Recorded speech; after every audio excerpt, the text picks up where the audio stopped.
బాప్తిస్మము పొందిన వారిలో కనబడే సూచిక క్రియ కలిగి ఉన్నది. హల్లెలూయా.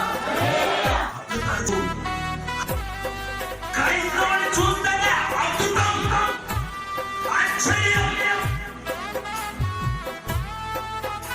చేస్తారని మనుషులు బ్రతకాలి.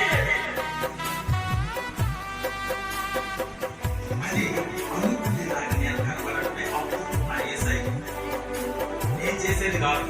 ఆయన ఇస్తే ఉచితమైన గొప్ప వేస్తున్నాము జరుగుతుందా జరుగుతుంది. నా యేసయ్య అద్భుతం ఏంటి తెలుసా? నేనే.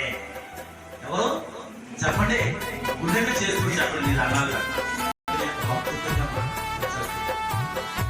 మనమే ఒక నేడుగా మారాలి. యేసయ్య పక్షాన యేసయ్య మనలో నుంచి కనబడాలి. నేను యేసులో పోతే ఇది వచ్చి నేను ఏదో మాట్లాడితే కుదరదు ఇక్కడ. అందుకే ఒక భక్తుడు